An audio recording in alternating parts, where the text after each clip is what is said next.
That's it. Yeah, exactly. Key. Why do I feel like this is gonna be the intro?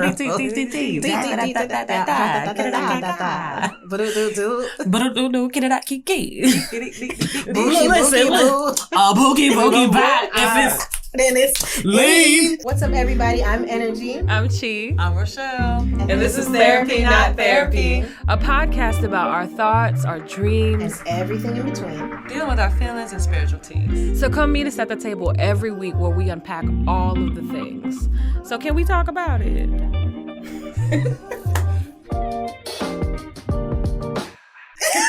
Leave. Boogie back. That's the language. That's what make it. I understood everything he said. No, that's legit. Can we listen? Can we talk about it? Cause I've been catching myself trying to do more cardio. And cause I'm trying to lose weight. So I was like, let me do stuff. And so I caught myself trying to learn choreography. I didn't tell you this. So I was trying to learn Beyonce's "I Would Get Into the Money." Hey, everybody. So I caught myself trying to learn it, and Ashley. Beyonce Captain did a live. So she was like talking like in a back key, got key. And I was just like, okay, then boom back. And then back key, got. And I was like, no, that was messy. I was, Dan was looking at me like, you good?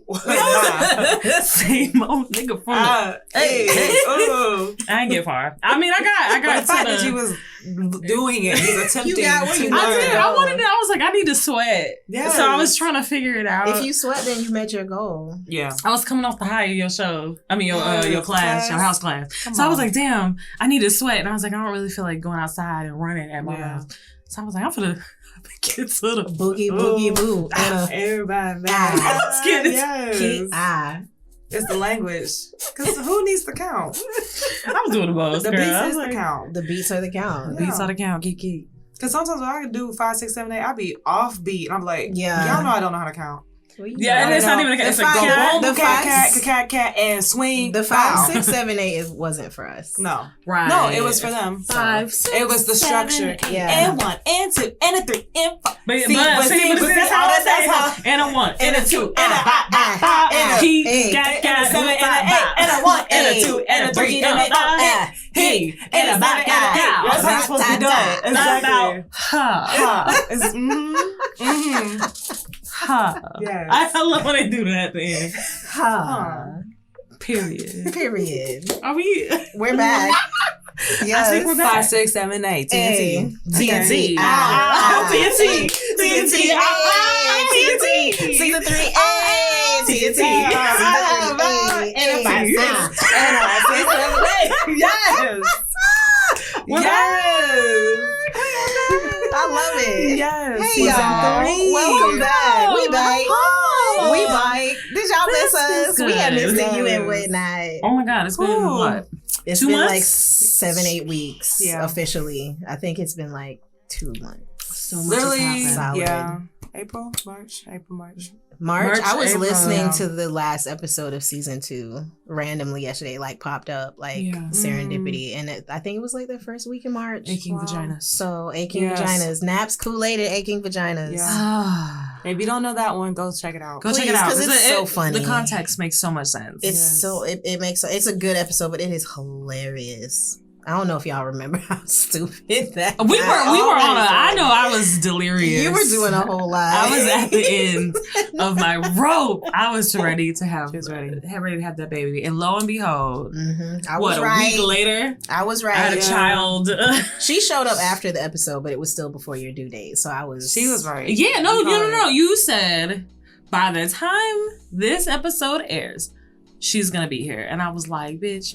And she came Wednesday, Yeah, she did. 4:21 p.m. Yep. And I remember sitting in the bed like, damn, this bitch You was was mad right. at me. I said she was right. You said she was gonna fight me, and I said that I would take that. Right. So 'Cause you know, but she got out. She got here. she's precious. Y'all have probably seen her little eyeballs Yes. on our Instagram. Yes. Wait, we need to bring it in officially. What's up, y'all? Yeah. I'm EnerJi. I'm Chi. And I'm Chelle. And this is obviously Therapy Not Therapy. We are BAICK Yes. for Not season back, my bike. 3. And we have a whole new aesthetic. Okay. Vibes. You know what I'm saying? It's vibes. Y'all We're- need to we're go turning ahead it up and a like notch. get connected with us on YouTube. The content is coming. Yeah, Yes. it's coming. So It's coming. vibey. It's coming. Get yourselves ready. Oh shit, Yes, that's not exactly. cute. See? But that was NPN. Shout out to NPN. On my On Twitter. the On Twitter. Listen, but listen. Yes. Shout out to NPN Network. Shout out to MPN. Shout out to the neighborhood. Like, we wow, back. Our house is back open. We back open. We It open. feels came back to the good. house. It's been a minute. It feels good. Shut them down. Open up shop. Yes. What? R.I.P. DMX. Why my little gun came out? It was real loose at the wrist. With a drink in Like a loose. What? I just watched that happen. She looked. What? I don't know. I was like, a vibe. I was sitting. I'm like, RBT Max. Oh God. Yeah. Shut them down. Why is it We operatic? just started. No, cause the rough riders roll.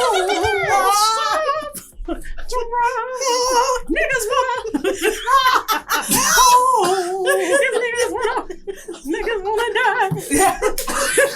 All I know is pain. It's only been like 5 minutes. I'm sorry. It's not even 5. It's not. Ooh. See, I ain't been This out is the what house. happened. Sometimes you ain't been out the house. Y'all know you missed this nonsense. Don't even front. You know you missed it. I know he did. Look, he had a corner crying. I know. We back. We bite. Boo-doo-doo-doo. Boo-doo-doo-doo. And a boogie boo. Yes. Yeah. Lean. Hey. Bow. Bow. You know, so stupid. Like that is somebody, you know, there's that TikTok that's going around with people saying like when the shit gets stuck in your head. Mm-hmm. And I literally ran to be like, bokeh, bow. And it's lit. I be like, what the fuck? Why is this here? Well, how did she get here? Busting out the Hey. right. Oh my God. Lord. Okay, let's So- try to bring it together. Let's do it. Thank y'all so much for joining us. Coming back for season 3. We are ready. We have a really like just informal episode ready for y'all because this is a catch up. This is a unpack. This is an unbagging. We are just gonna be talking and chiming in. I was thinking, do we want to do like a I should have said this before we started recording. It's fine, y'all family. Mm-hmm. Do we want to like live tweet or tweet a little bit during the episode? Think about it. I don't know. Okay. I don't know. Hey, bookie.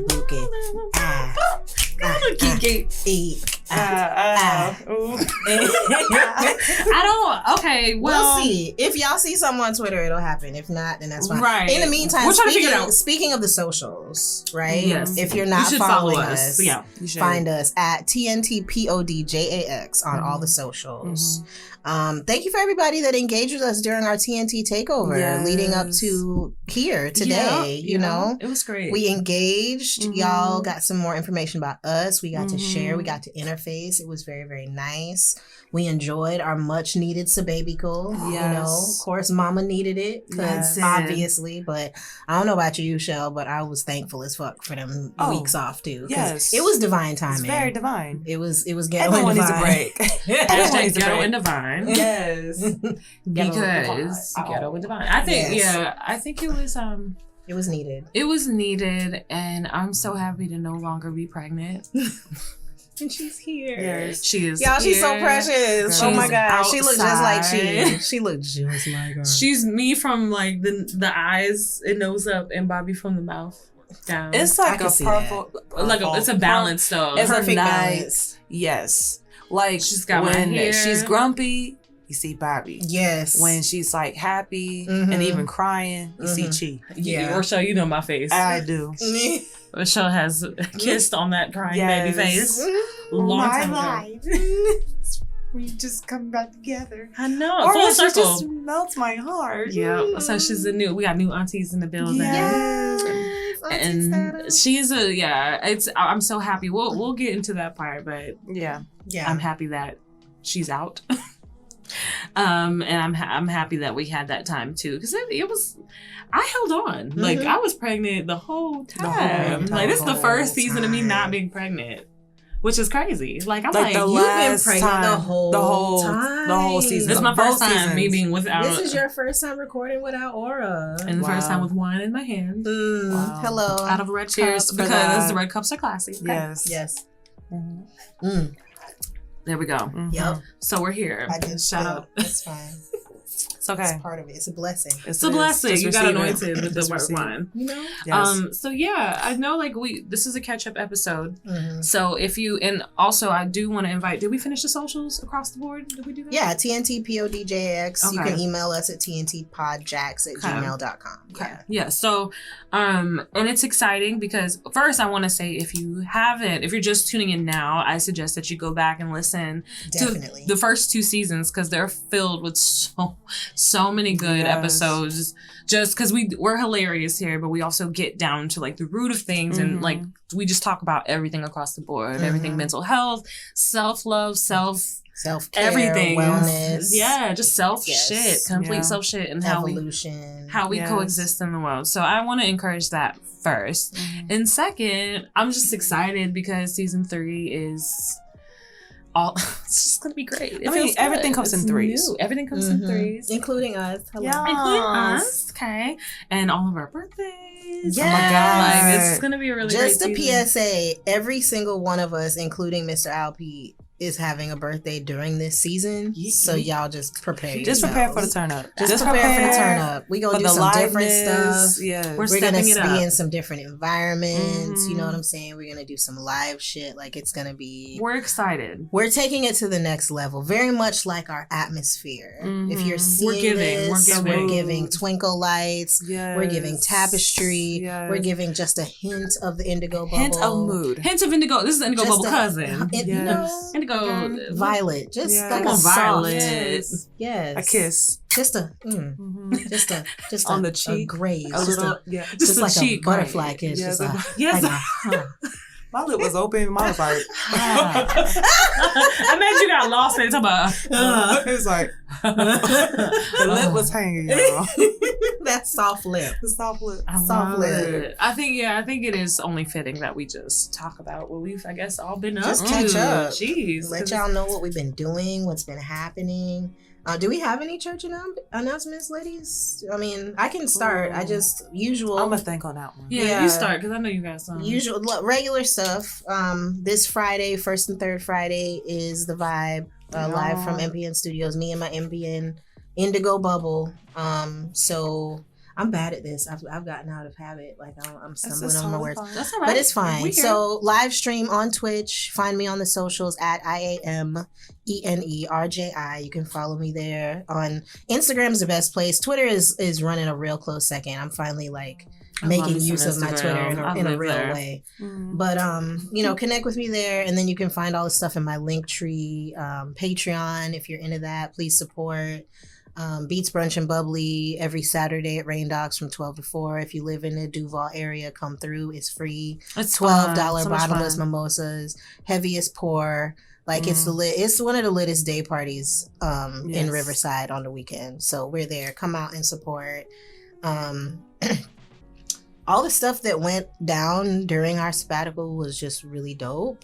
You know, I DJ'd a couple of really dope events. I was at James Weldon Johnson Park for the Viva Tu Vida Festival. I told y'all about that before we left. That turned out really great. Shout out to Mr. Alp for supporting. As always, you my nigga for real. Yeah. And Mr. Alp always has our backs. Always. I cannot express enough gratitude to Mr. Alp. So I'm grateful for that. Yeah. You have to. Malanga was lit at Headroom. Shout out to Mass Appeal. Shout out to JB Dissy. That was a lot of fun. But the biggest thing, and that I was really, this is church announcement, I guess, but it's kind of just like a recap because we weren't here for it. But this past weekend, for the record, curated by Mr. Walker and Shout out Mr. Walker. It's LRK, right? Yeah. That was so dope at Shantytown. Shout out to Shantytown for holding the space. It was my first live feature since my very first one before COVID that Mr. Alpe set up for. That was Groove Suite, right? Yeah. Yeah. Nice. So that was like a year ago, that Groove Suite, and I was nervous as fuck that night too. And it turned out to be really great. We were at Cork. Aaron Kendrick opened up a studio for us, and that was lit. Nice. So for this to be like almost, well, it's a little bit more than a year coming around and getting to do a live show, because I've been real inside, y'all. Like, Saturdays are the only time I come outside, and niggas is just starting to get vaccinated. So it's been real sketchy. Thank God I've been keeping up with getting tested so I can know that I'm clear and nothing's happened. But, you know, it's still a risk. Yeah. And this past Saturday was really, really nice. I got a chance to just be on the stage by myself, because all of these events, I know, I can't wait to see it. Okay. Oh my God. Oh, she looks good. Is that already online? Yeah. God damn it. I'm so excited. No. I got, oh Jesus, the promo Like, video. you were talking about it. I was like, the promo video from this past weekend just dropped, so I'm gonna share it. I was so That was a good time. It was so dope. I'm so excited. So shout out to LRK. Shout out to Mr. Walker. He's dope. For the Record was lit. It's an event where DJs get to come, curate a night, play whatever fuck you want. And if you're familiar with my DJing, that's what I do anyway. Yeah. So it was perfect for me, and it was just nice. The people that were supporting in the building, the people that didn't get a chance to be there but sent their support. But I loved it. I knew you were gonna be amazing. I was terrified. I knew you were gonna kill it. I didn't sleep. I didn't eat. And then once the music got started, I was like, I felt good. And then like an hour later, I was like, I'm hungry. Yeah. Fuck. So, but your makeshift meal came in. But my makeshift meal came in. So I just want to thank everybody that supported. Yes. I'm really enjoying this journey that I'm on with this music. It was unexpected. It was a catalyst. You know, it was a result of the catalyst of losing my father, which was totally unexpected, but has been translated into something beautiful. And I'm so grateful, and I haven't gotten tired of it, and I don't want to stop. So, and that's a thing when you don't get tired of it, when you don't get that burnout. That can happen. The burnout has not come, and I've been really but I've been protecting it. You know, I haven't just been all out here willy-nilly. Like, no shade to anybody.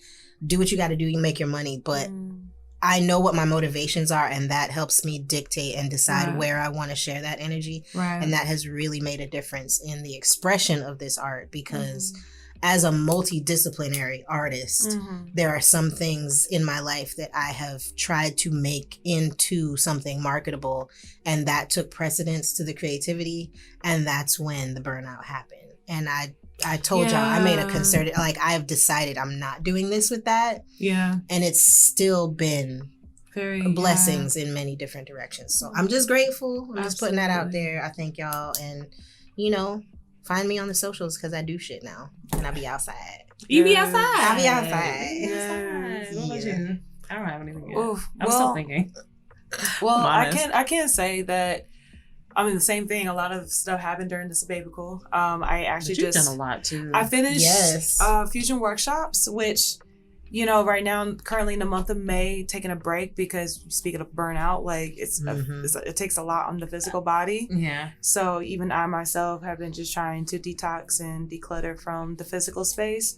However, I'm thinking for those who has or even didn't get a chance to come to the workshops, I'm thinking of like doing like a live on my community page, just so if you wanted to get towards the fundamentals of Vogue or house or the modern technique, like I'll do like a live streaming of that, just so people can see. You should do that.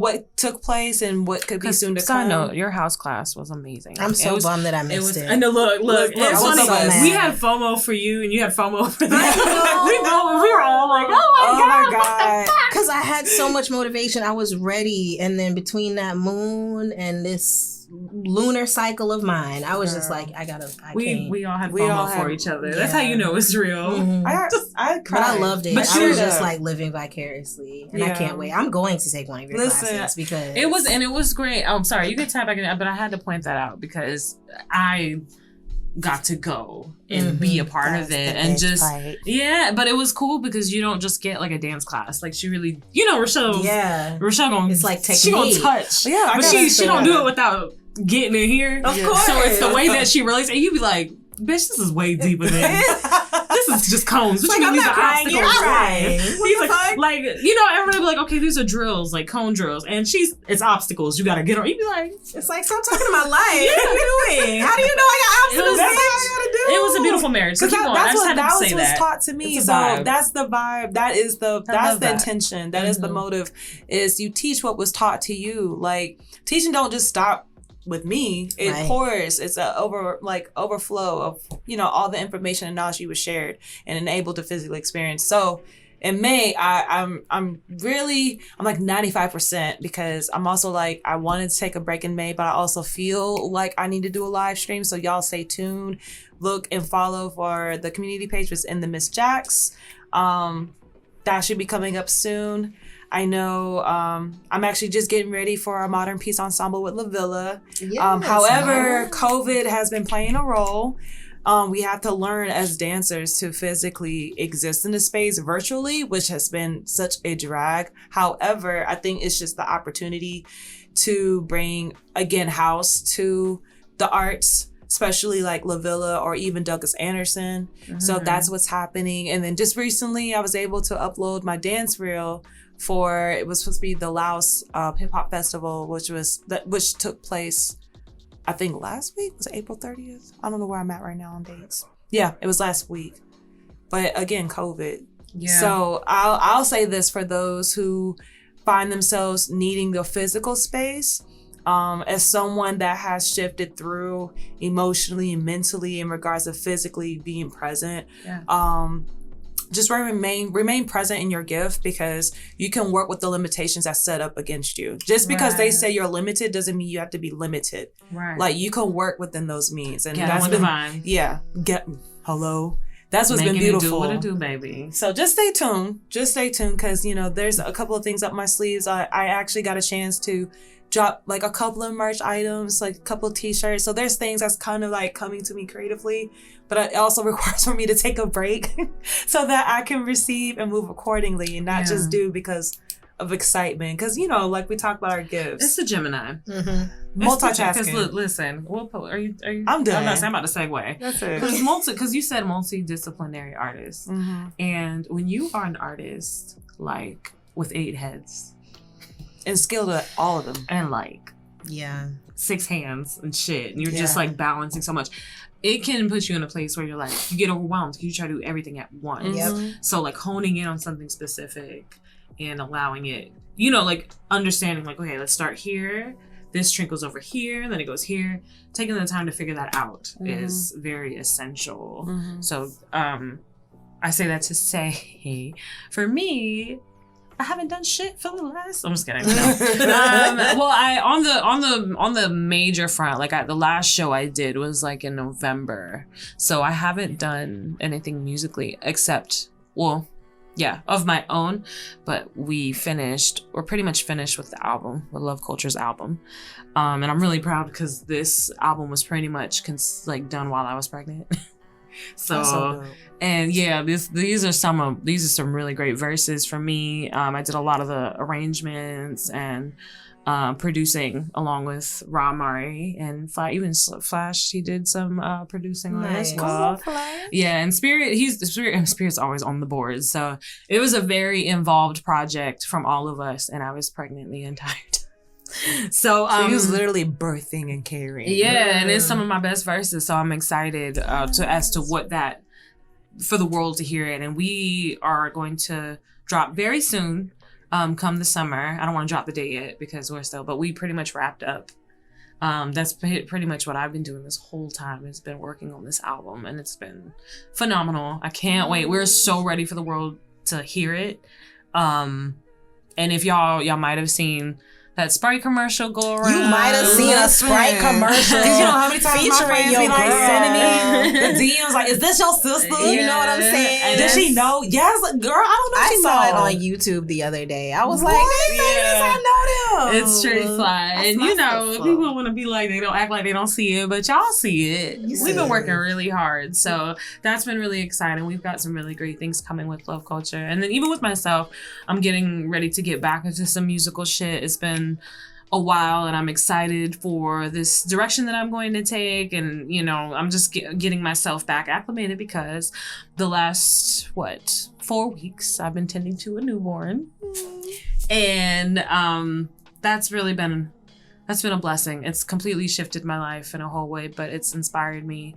And which brings me to, I'm going to do a series on my pregnancy on my podcast, Finding Chi. I'm going to finally bring that back.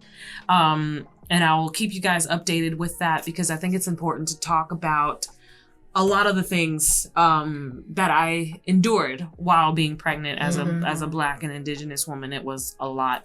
And I know we're going to touch on it here, but I really want to dive in it exclusively over there. So if anybody that, you know, wants to really get into the details of it, we can and have do it that. like singly, like just be absolutely because it was it was a lot. It was ghetto and divine. It was ghetto and divine. So yeah, pretty much same thing. Stay tuned. I got a lot of great things coming. I have a lot of ideas, and I'm trying to make sure that I tackle them one thing at a time. But my music is going to be returning very, very, very, very, very soon. And I'm going to begin doing readings again. I had to take a minute because I couldn't give energy to a newborn and this at the same time. Right. But I've finally figured out a nice balance. So for the month of May, I'm going to be returning back doing readings, and Crafty Ho will be back again. So I'm so excited to return back to that. And T-O. T-O. Crafty. That's not it. That ain't it. Oh, she looked at us on T-O. I said, wait, boo. A bookie. Oh, if it's no. It just got stuck. But yes, no, please follow me on Crafty Hoko because the reading from tonight is going to go on there. And I'm going to start doing readings personally and on the YouTubes. So please follow Crafty Hoko. Y'all already know how she gathers because we got a reading the other day. And I was just... And it wasn't even my deck. I know. And I was rusty, and those messages were just flowing. It terrified me. Because it's divine. You're gifted. Your hands are blessed. Thank you. So I'm excited. It's the truth. If you want the truth, if you want some play shit, you can go elsewhere. But if you want the truth, please let me get you together. I promise. Let her. I promise. You're not gonna like it. You're not gonna always like it. But you're gonna appreciate it. I'm but a vessel. So please follow Crafty Hoko and stay with all of Chi because I do have things happening. It's just what's crazy is a lot of these things happen at once and I have to place them. But I'm excited though because having all these ideas and then being like extremely pregnant at the same time, it was very like, let me just get over this hump. Let me just get over this hump. Like it was like very like, and now that she's here and we've got a routine and like I'm acclimated, she's good. Now I feel like, okay, I can tend to these. Because for a minute it was like, how am I going to do all of this? And now it's like, okay. So y'all, please stay tuned. All those great things are coming. I'm excited. Yay. Yes. So those are our church announcements. Yes. I think since we're just going to have a conversation, we should probably take our break now.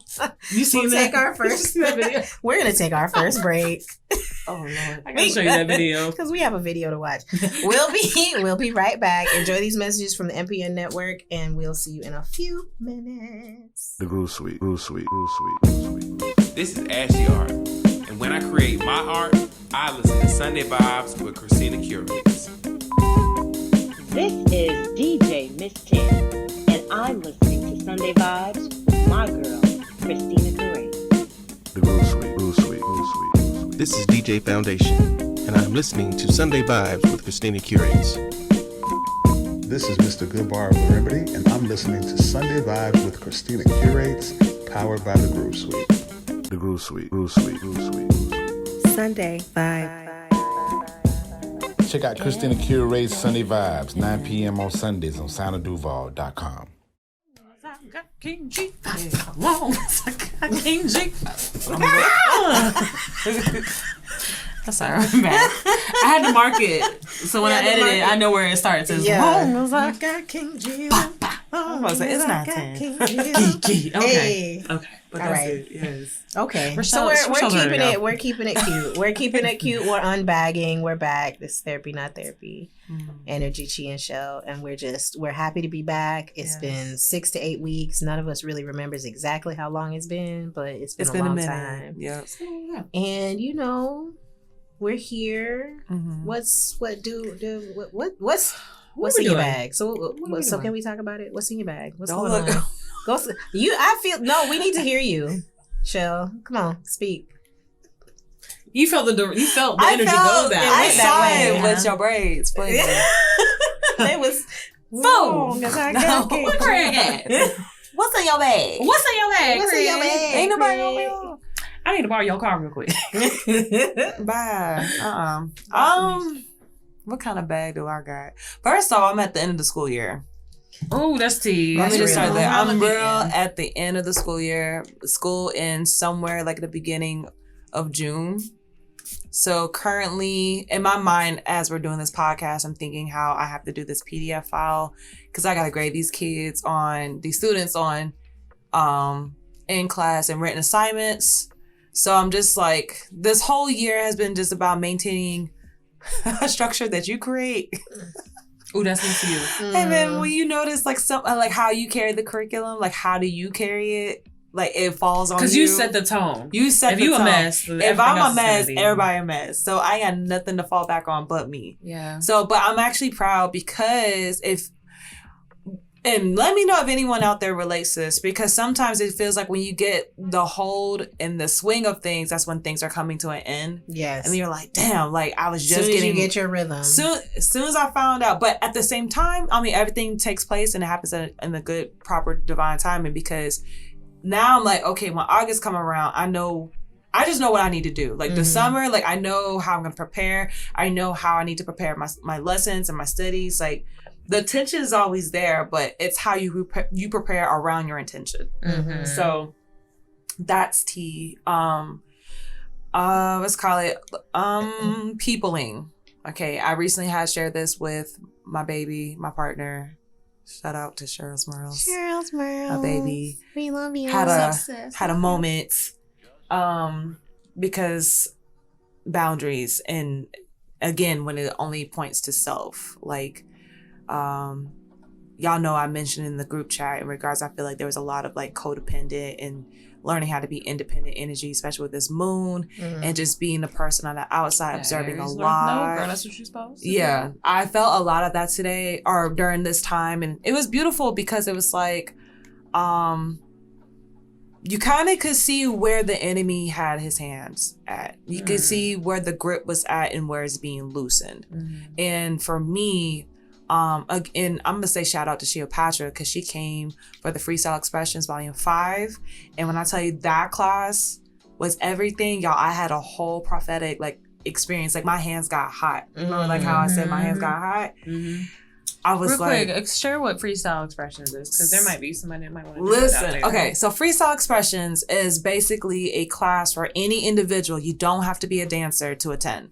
You could be someone that is inspired to move. You could be a person that is curious about dance and you just have like a real low-key musical relationship. You know what I mean? With the body and the rhythm. And Freestyle Expressions is a place where you honestly could come and join the dance community and you could learn how do you interpret the music through your body. And they set the tone to where you figure out whether it's through drills or just the groove in your body or just whatever song that comes to mind. Like, how do you respond to it? And Improv Media, he basically, and it's a good price, y'all. It's like $20 for a class. You go in, you learn these drills, you learn how do you move during these drills, and then you get a video. You get a choice to do a video at the end just to show your solo. How do you move? How do you interpret? What do you feel? They have 4 different songs that you can pick. I think they kind of switch it up, which is where to help the people learn how to freestyle on the spot, is they give you a different song for you to train in. So for example, if I myself, I'm used to dancing to a very slow melodic music, they will throw at me a hardcore hip hop. So I can learn how to. Out of your comfort zone. Yes. It's all about getting out your comfort zone. That's cool. It's a really good experience. And this weekend, we had they had their first guest artist. She a pastor. She's part of the councilwomen. Alongside Amari Monster, like the energy was so real and was also full circle because the studio we were at, the last time we were there was for our Cave and Grant show. So to feel the dance community in this space, you can tell there was healing energy in that space. You can feel it. Like people that had fell apart, fell back in, new and old faces. Like it was just people even from out of town, from Georgia, from Tampa, they drove for this moment. And you can tell that definitely like God, people gravitating towards the space for a reason. Yes, you can tell. You can tell. And the support, so like even if you don't want to do a solo, you still get supported. You know what I mean? So that was the energy that was being felt throughout the whole weekend. However, you also have to be mindful that how much that takes.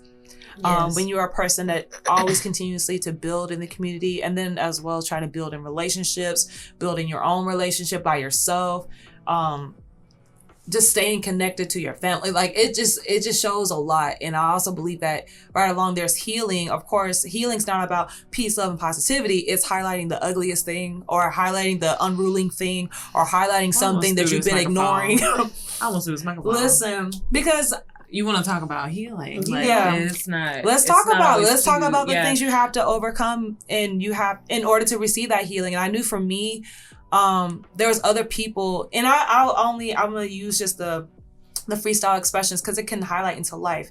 But imagine yourself being in a room and someone's like, okay, you about to go up and dance, okay? And you're like, shit, I don't want to go dance, but you feel this pull, like you know you got to go dance. Yeah. That's just like in life when God or universe tells you like, all right, I got this assignment for you. You got to step over here, and it's like, dang, you just called me out. Why I gotta go over here? But you know for a fact, no matter how much you fight yourself, you're gonna follow. Because if you know for a fact, if you don't follow, you're gonna hold yourself back. Right. And you got no one else to blame but yourself. You're gonna feel regret. You're gonna feel regret. You're gonna feel guilty. You're gonna feel shameful. You're gonna feel doubtful. You're gonna feel all the things that the enemy wants you to feel. And I feel like this weekend, for me personally, it was a lot of highlighting what I have healed from, but also still showing the little nook and crannies, like those very little fine prints of my soul to be like, this thing right here though, this particular print right here can really mess you up if you don't like attack it, if you don't confront it and transmute it. Because I have a feeling like we already have this discussion that we're all about to transmute to a higher level, but before we get there, we got to see what can hold us back. When I tell y'all, and there's lots of shedding. I'm gonna say this, layers peeling back.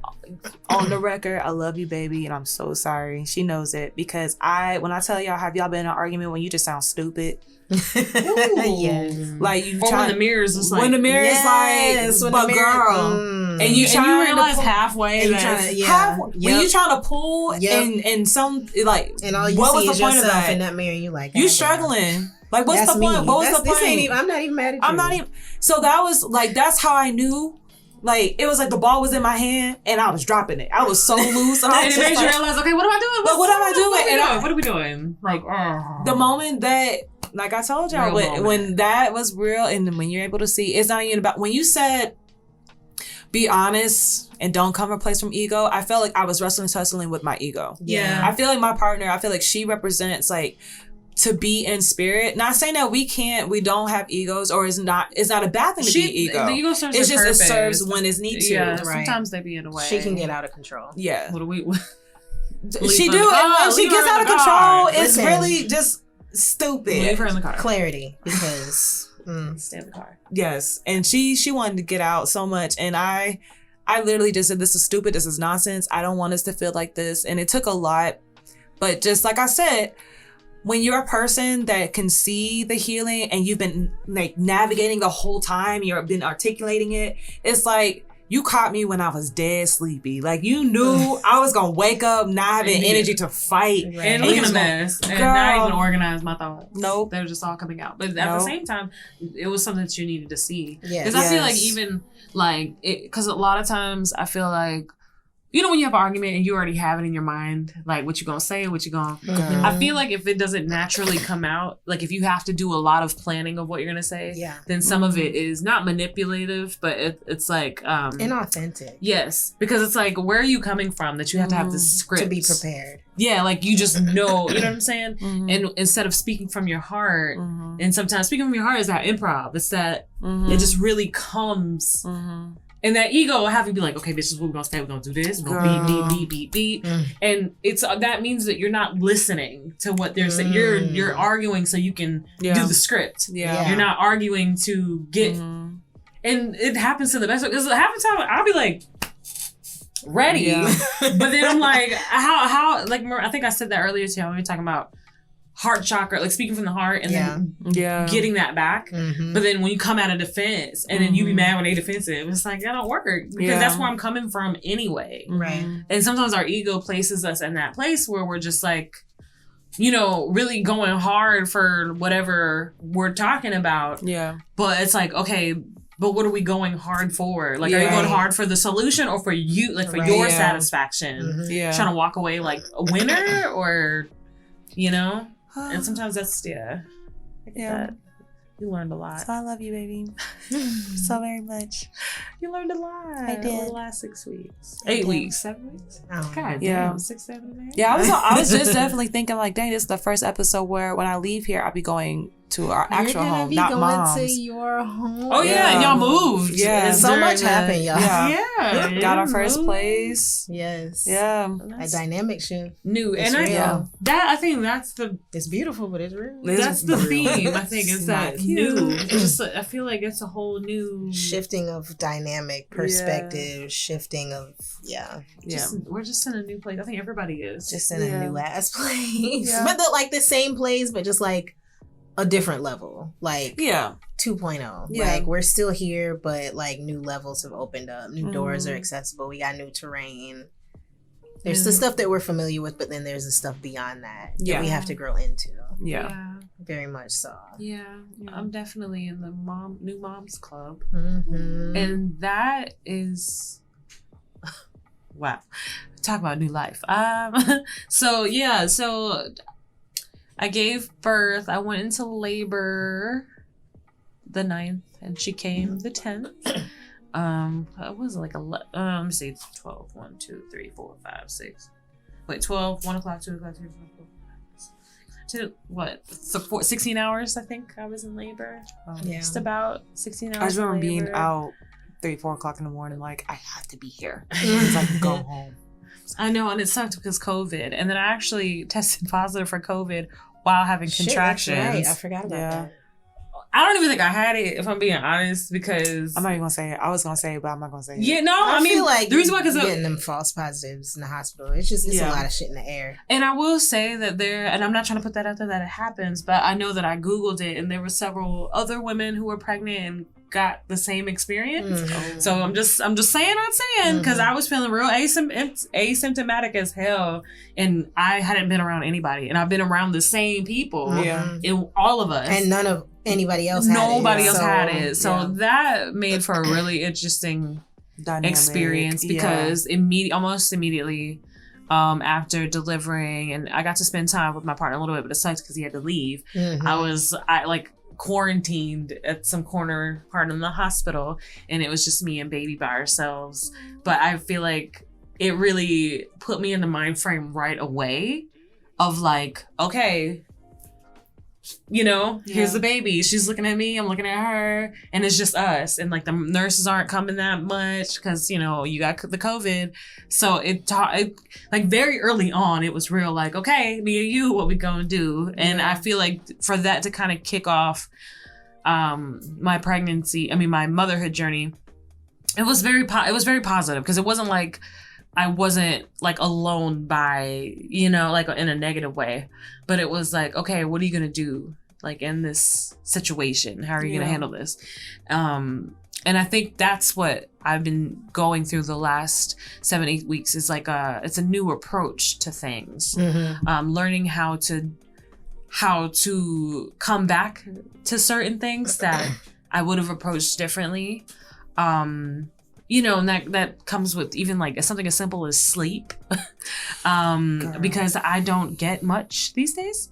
I sleep like every so often. Like I get at least at most 5 hours of sleep. At most. Yes. Like I'll sleep between 2 and 7. That's because she feeds and she'll sleep from 2 to 7. So that's where I get my long block. But she's up like every 3 hours, like 2 hours she's eating. So even my approach to sleep has changed, and like my approach to food, what I want to put in my body as I'm trying to work her back into shape. And mentally, I think the biggest thing has been mentally, like other than like adjusting, because I feel like adjusting to a baby, it's hard, but it's a thing. You figure it out, right? Everybody, if you have a child, and if you're pregnant right now and you're listening to this, don't fear it. I know it's intimidating, especially if it's your first child. It's intimidating. Like, how am I going to do this? You find a way, because you look down and this little baby looks like you. And you learn the cues of she's sleepy or he's hungry or, ooh, that smells. Wow. Maybe it needs to change. So like you learn, that's fine. But I think the most difficult thing is the mental adjustment to having this little person to rely on you. And that's been like the biggest thing for me, because postpartum depression is very, very, very, very, very real. And a part of that I'm understanding, and this is, I'm unpacking the mother bag. The big part I think is your trauma coming back around. And I feel like as somebody that's first in this group to go through this, I feel like I can say, like, it's like I'm reporting back. Y'all, this is what I've learned. I feel like that's where postpartum comes from. It's like your trauma that you've had, it like comes back around and like is in front of you. And it can send you right back to where you thought you were, you know what I'm saying? And I can see how, and it's no shade to anybody because we're all on different parts of our journey, but I can see how a person who is less self-aware, how it can throw you the fuck off. Because you know, like even when you were talking about it and you were saying that, you know, you and depression have been friends for a while, like you know her, y'all know each other, super aware. You know what it looks like. And even though, you know, you've had, and I'm sure will have, these moments where it takes you to that place, you're able to, because you recognize it, because it's familiar, even if it's not something you conquer, you can I know who she is. You can cope with it rather than being thrown into crisis. And that is something really interesting. Like, because like I said, I've told you, I've had plenty of friends that have been pregnant. I know plenty of mothers, but I haven't had the opportunity to be this close to somebody throughout the entire journey. So it's definitely giving us both, you know, like a really front row perspective on it. Absolutely. And, you know, I mean, it's just really in the most recent years of me going to therapy and just really being honest about what it is that I'm feeling, the self-work and shadow work that I was doing that I didn't even realize that I was doing. To recognize, you know what I'm saying? You don't realize that's what you're doing. I didn't know what the fuck I was doing. But now that I'm in therapy, now that, I mean, the way that we speak to one another, the way that we talk and process, the way that I speak and process with my husband, the way that I speak and process with my therapist, I realize that I'm still dealing with the same stuff, but I'm approaching it in a completely different way. And I feel like that's probably what is making this experience for you very different. Just the fact that you said that, I'm like, if you're familiar with your trauma, and you see her coming, familiar with your triggers, and you see her coming, but it's coming with some different energy. You're like, what the fuck? Then you're like, you know, what the fuck is this? But it's not debilitating. What's crazy is that because, and I want to say this to anybody who is looking to get pregnant with their first child, even if you're getting pregnant with your other children, you just haven't done the work yet. Or if you're pregnant, I encourage you to go to therapy. I encourage you to do some shadow work, because I do believe that it blindsides people. People who have had suppressed trauma and didn't deal, and then they have a kid, and then they're like, what the fuck? I feel very blessed that I have been so self-aware, because by the time that Aura's here, I'm like, I can recognize her when she's coming. And like I was telling y'all, you know, I've been dealing with high functioning depression since I was about 15. So sometimes she's one, sometimes I've one. So our relationship is very, very, like, I just know her. And so, And what's crazy is, like I said, before I was pregnant and before I had a kid, I was able to sit in the slump for a while and really just stew in it and be and just all the things. But now it's teaching me with Aura staring at me in the face, it's helping me exercise the muscle of like, okay, bitch, no. Like, you gotta get out because she needs me, you know? But and it's I'm not like, a get out like avoidance. It's a get out like I can't do this right now. Yes. I know what this is. I'm gonna circle back. Yes. But this is something that is gonna take precedence. Yes. Or even, I know what this is and it's not that. I'm okay. Right. Like reminding myself, you've processed this, you've done the work, you're good. Like, remember when I was telling y'all my mantra has been all is well? Like, I literally have to say that to myself every time I get stressed out or whatever. I feel myself going there. I have to remind myself, like, all is well. You're fine. Everything is fine. I see her and I'm like... I have to tell you, I don't know if I expressed this to you, but I was going through a moment a week or so ago. I don't know. It just hit me. Like the moon just was digging up all the things. Right. And y'all know, Scorpio rising. Like I was here. It was here. It was present and physically, mentally, emotionally. And when you were both very, I mean, always wonderful, supportive, like, you know, even though I felt like shit in that moment, your words carried me through it, and I needed to process through that. And I'm telling you right now, like I don't know where this pocket of sadness came from. Like I was legit good. Yeah. And I remember telling my therapist on the Wednesday before this, because something came up and she wanted to know if I could do a virtual session versus being in the office. I turned it down. I was like, you know, I'm good. I'm dealing. And like legit the next morning, just woke up beset. And all what I'm getting to is when you shared that with me, your mantra, all is well, or you know, this, you said this too shall pass. And it was just, it was what I needed to hear, but it also struck me in such a way, like as soon as you said that, I started wailing again. And there's a big part of it that, like, I mean, you didn't know this, but that's something that my dad would say to me all the time. And it felt like to me, like he had found a way to connect with me in that moment of despair, like calamity, you know. And I mean, everything came out, and it was a lot. Like it was not an easy day, y'all. It was not a good day, but at least it didn't start that way, you know. But because of that self-awareness, because of the reflections that I've gotten in therapy, because of the supportive communication and conversations that I have with y'all, with my husband, with, you know, very, very small select group of friends that I have, and the way that I process, I was able to deal with it. Like it wasn't a day that felt out of control. Yeah, and that's like the same kind of day that probably would have like sent you a year ago, girl. I'd probably still be fucked up. Yeah, absolutely. You know. Yeah, and I think that I'm so thankful for that.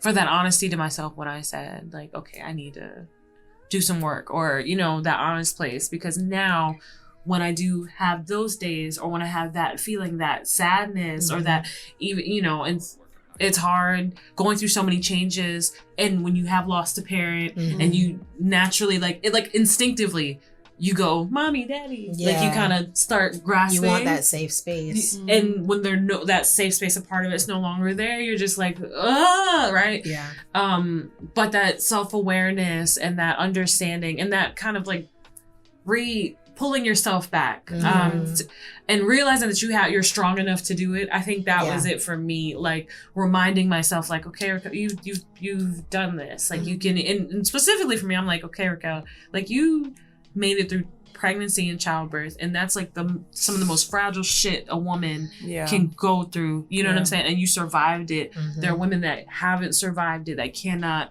There are children that haven't made it, you know what I'm saying. Like it's such a sensitive journey. It's so fragile, and I had so many fears that I had to talk myself out of because of that, and because I made it through that door and through that safe and sound. I'm like, that has got to stand for something. Yes. And it really helped me faith-wise in terms of like reminding myself, like, that's the most divine shit I could have ever done in my life. Of all the great things that I've done, you know what I'm saying? Having her really like open my eyes, like, wow, we really, like, as women, we're pretty, I mean, we already know we're amazing, but I was just like, my body really did this. Yeah. Like, Like a whole ass human. Yes. I'll never forget it. A whole ass human. When I felt her come out, I was just like, whoa, like just seeing her like, I was like on the table looking at her like, oh my God, that just came out of me. And she's screaming and crying, like, and she's just, I instantly cried. It was crazy. It was because it was like seeing, like, witnessing my baby sister having a baby, and I was just like, this is the circle of life. This is circle of life. Witnessing. And hearing my mom like in the background, it was the best because you hear people like, okay, push, do this, da da da da. All of a sudden you hear, oh. All I hear is my mom in the background like, we're cute. Push. I can see her head. See, look at the pictures. Look at the pictures. She was taking a picture. Look, see, you can see her head. Just push like this and put like it. Seeing the look on my mom's face, like it was just, it was a circle of life moment. And that really put a lot of things into perspective for me. Mm-hmm. And now into this journey now that like, I'm like, wow, it's been 2 months since she's been outside of my body. And I'm like, damn, I'm really doing this mom thing. Don't you think it's interesting though? Because we have these moments in our lives that happen, that have the magnitude to knock things into perspective, right? Yeah. And I feel like a lot of times we or people feel like that acquisition of perspective is the end game. But when you think about it, it's really like the beginning of the moment. Like that's when you need the therapy. Like she said, like if you're in this moment right now, like seek a therapist. I deliberately sought out therapy when I knew my dad was gonna die. Like I knew that I was going to need help. Right. I don't know where that knowing came from, but I was like, I'm not gonna be able to handle this. You did start seeing her at that time. I did. It was like in like November. I think it was like just after, because I reached out to another center. It didn't work out. It just wasn't compatible, and I found her. But I'd already had my appointment. Like I knew it was gonna. I prepared because the thing is, these big life changes come, whether it's something as wonderful as a birth or as devastating as a death or a loss. And no matter what perspective you gain, because the perspective didn't necessarily come from therapy. I mean, therapy has helped to develop. It helps you put your pieces together. It helps you put the pieces together. But that perspective is usually a shattering. Yeah. And the reason that you have that clarity is because something that has been obscuring you or some belief system that you had has broken down. And you have that moment of clarity. And that's great. But now you've got to adjust to your new normal. Yeah. And you don't know how to do that. It's kind of like you're like in a whole new space, right? But your glasses are like foggy. Yeah. So you're still seeing through that fog. Or even the way that you said it today. I think you said it on Twitter. It's like you felt like you had a whole new car, but you didn't know how to drive it. Yeah, like, my body, yeah. This wonderful thing has happened, but you don't know how to deal with it. Or this brand new thing has happened, and you have to get acclimated. That's a part of what therapy is for, is helping you to know what to do with the new perspective, and then to adjust accordingly. I agree, and I'm currently looking for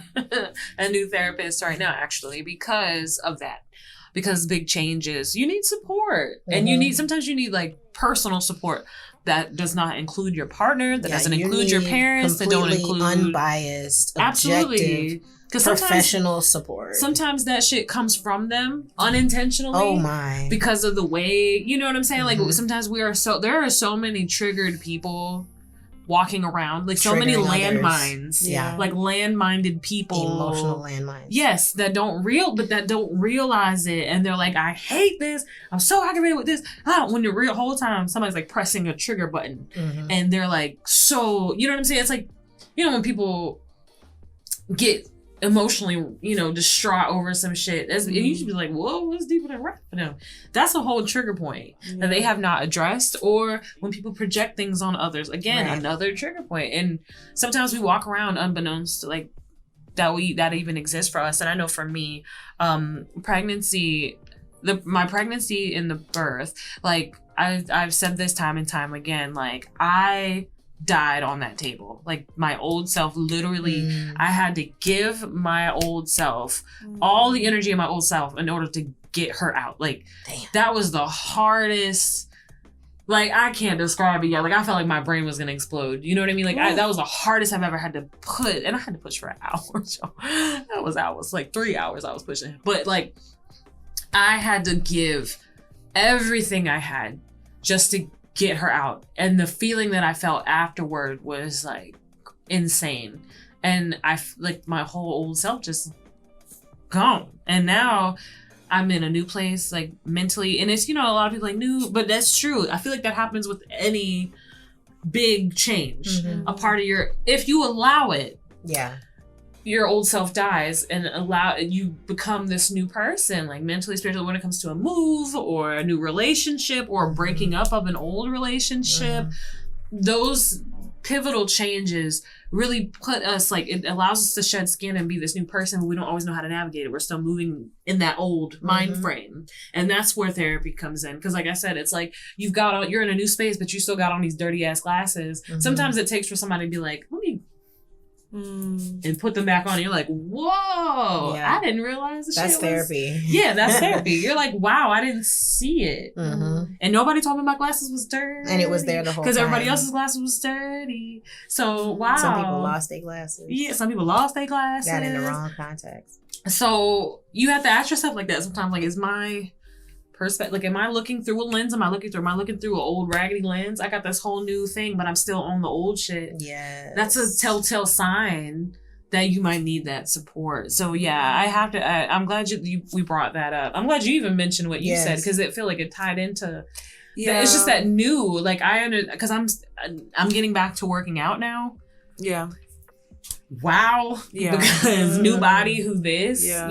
So and even working out from a different intention, like. Yes. Because you want to feel good. Yeah. Like you want to feel. It's like a you thing versus these niggas, you know what I mean? Like you really want to feel good. You're only getting older. You want to, self-care, self-love. And it's just, what's interesting is when you do see the old and how it really does meshes with the new. And it really does put yourself in a position, and how sometimes you can even still go with the old. That's something that I literally recently just faced, hence which allowed me to be like, girl, you might need to go and seek therapy. For the record, I've never sought a professional like therapist.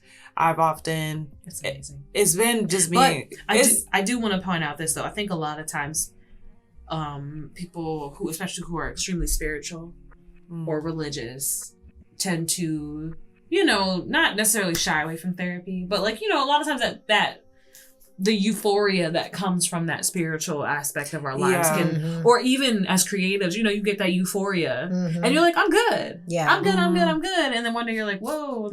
No, this was the moment where, like I said, I say that because you're a spiritual person. Yeah. And I know. No, but even as a spiritual person, you still need help. Like, the moment that it came out my lips, like, I think I need help. And then I went into the closet and wept. I was like, the drama, but it was so like, damn. And it's like, it's nothing. Back into the closet. I ran into the closet. I'm over here trying to get ready to come here. And I'm like, I just need to be in the closet and come right back out. But it was just it was a moment, because I feel like even for me, going to 35, if you think about it, I've really been dealing with life. I mean, both girl, of y'all. And these bags. What you mean?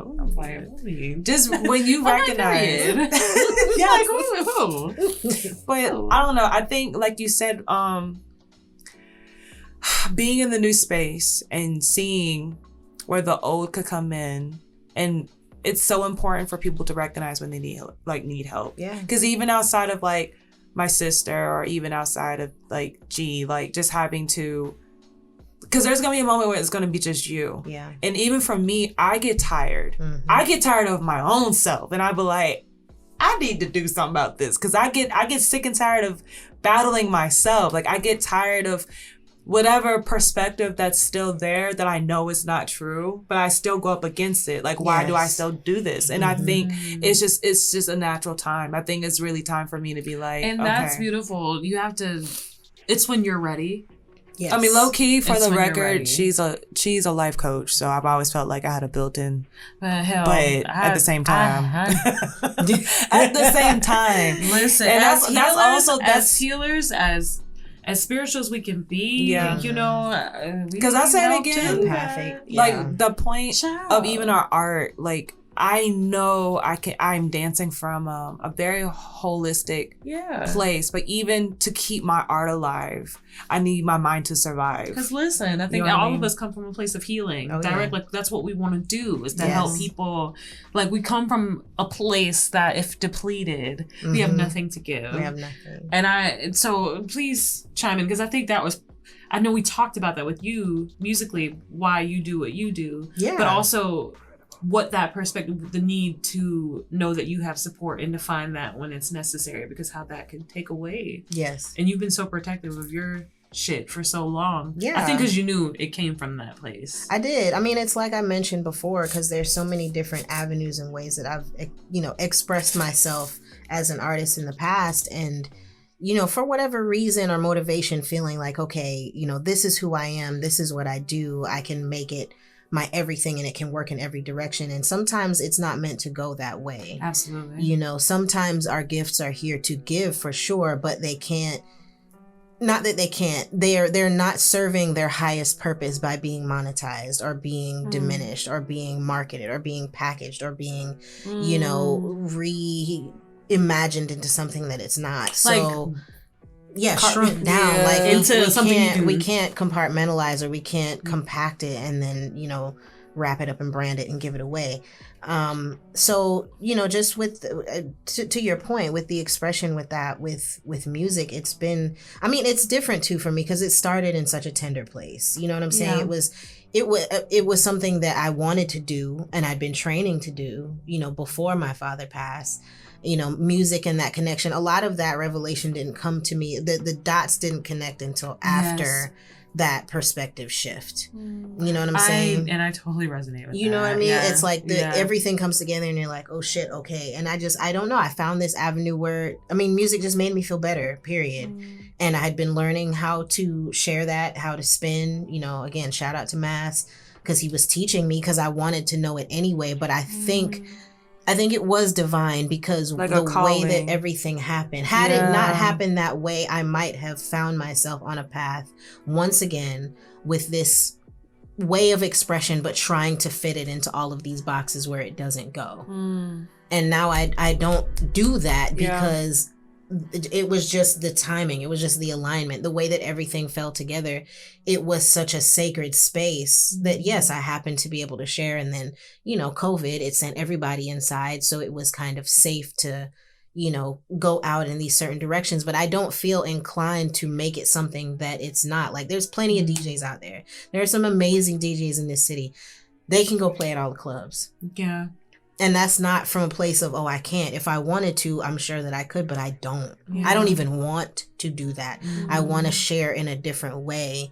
And even though from the outside it might not seem or appear to be coming from a different energy, of course, like that. Yeah, it is. Even when I think about what happened this weekend with For the Record, I mean, it was dope. People came and enjoyed, but there's something different in the connection for me. And the way that people have expressed the way that they've experienced when I spin, it makes me know that connection is similar. Right. Even if they're experiencing it in a completely different way. Yeah. So I believe that. I'm very protective of that. We were talking about that today, just with the advice that you gave me about certain places and spaces where I should or should not consider sharing that.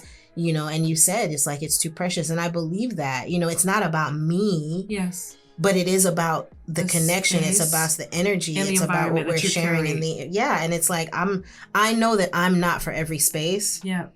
And I'm fine with that. Same. I'm okay with that. I've definitely had my moments where I felt like, okay, I need to do this and I need to do that and I should be doing this and I should be doing that. And when I get to those places, I'm just like, calm down. Yeah. What do we really need to do here? What is our purpose? Let's get back to the root. Yeah. And I had to remind myself of that too, because it's easy to get caught up in the hype, and feel like, oh, well, I would love to do this and I would love to do that. And I'm like, that's not the path that I'm on. So I have to be okay with not recognizing where I'm going. That is something that I'm getting very familiar with and have had to get very comfortable with on this path that I'm on, because none of where I'm at in my life right now, artistically, professionally, if you would have told me 2 years ago this is where I was going to be, I'd be like, you're fucking lying. Right. Because that wasn't in the plan. Right. and I've had to completely let go of the plan, which y'all know. You're a planner. Or like, you sleep with a or clipboard. you were told that you can't. Pillow. Exactly. Like, that's a big thing. Yeah. Told that you can't, or questioned. Not even so or like much you're told not that like you're can't, not qualified yeah, for like, this. oh, you really Ooh, want to let do? me You think, Yeah. like, yeah, this is what I'm gonna do. I definitely resonate because after this one job, I didn't expect to be a DA.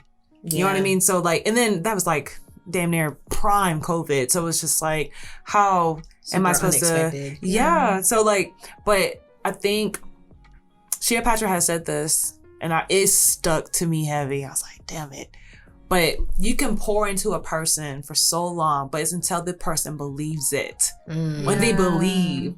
And with me, like, it's not that I think there's like a little border, like a faint line between ministry and freestyle. They're one the same. But I think just mentally in my mind, like when you get into a certain atmosphere, you do get caught up in like, I have to fit in this particular box. I got to do what they expect me to do versus just tapping in. And showing up and sharing what you have. Yes. Because or what's that's being important. like literally deposited into you, like at that very second, being like, that vessel, being that conduit. Yes, But it's hard to let go. But that's letting go of that Yeah. need for control, or even sometimes the need for understanding. As an artist, I feel like we're made for that, but because of the way that art has been commercialized and packaged, we resist that. Absolutely. And we have to lean into that, because that's where true and real and authentic creativity comes from. It's natural inspiration. Like you can't plan that. You know? I agree. I want to chime in and say that because I think I think that's been the hardest thing, because my favorite thing to do is perform. I feel like that's I love recording, don't get me wrong, but recording is performing is where I really get to and that's I pride on being, and I'll say it, I feel like I can outperform anybody because you have. I do, I know. Because you have. Yes. Period. Because I have, but I do pride myself on being the performer that I am because of how spiritual the experience is for me. Like, it's not just about, all the shit that, it's the smoke and mirrors, I guess. That's like the rawest place for me. And it's been really hard. Like, I've missed performing. It's been so long since I have, but I knew I had to be a vessel for something way more important. Right. So you had another performance. I had a whole nother performance that lasted. It came early. 9 whole months, full term, thank God. But I can say that too. It's like, I don't care about the same things that a lot of other artists, in the same field as me care about. I just know why I get on stage and why I do what I do, and because of what it's done for me and how I want to give that feeling to other people. And I've had some of the most divine experiences and divine conversations from people who have seen me before. And like you said, when they confirm or affirm what you felt, you're like, whoa, like I didn't even know that you were experiencing that too, but you are. And it's like complete strangers. It makes you feel like, okay, I'm doing something right. And I feel like a part of me, I've been struggling because I haven't performed in a long time, and I've been giving so much of myself to, and of course it's a labor of love, but to love culture stuff and like really being hands-on with that album, that I've been missing that connection to people like that. Can even like COVID really put a damper on that too. Like, I remember we did a live stream performance and I hated it, like, because there was nobody there, and it was like fun to perform, but my whole part is the energy exchange, and there's nothing like that. There's nothing like that, because you can be healed by hearing, receiving, listening. It's the same thing with the live stream on Fridays. I love it. It helped me to get out of my shell for sure. Right. You know what I'm saying? I've found a lot of evolution through that, but there is nothing in the world that's like that genuine connection in the room, and that genuine connection, because that's where the healing happens. It just does. Whether you're dancing, whether you're listening, whether you're performing, whether you're engaging, it's that energy exchange. It's reciprocated. It's all in full circle. Like, it's the elements. And so that's what the space was there. It was what it was created for. Right. You know, because like, you know, people who come to watch you DJ, or if they come to move, you know, their bodies, and the same thing, they come to have a physical experience. Like they come to listen, but they come to instinctively move, and they come to listen and tap in and feel. Yeah, and usually with mine, they come to listen and receive, and it's so powerful. Or relate. Yeah, you know, and get something. Everybody gets something, and I think it's beautiful as healers and as people that look at our art as something very spiritual. You know, how we continue to be very aware of what we need to replenish. And because, you know, you can't do that without taking care of yourself. Right. You can't be that kind of vessel or that you kind have of to conduit. know. You can try, You but can try. You will run out. I feel like some of the greatest artists, like DMX, I feel like DMX was a pure example of that. He was a vessel. Yeah. Like God spoke through him. Yes. Like he spoke through him. But he burned out. Yeah. He really battled and he struggled. You know what I'm saying? He didn't do what he was, there was certain, you know what I'm saying? He did what he came to do now. Yeah. But, you know, with his struggles and everything like that can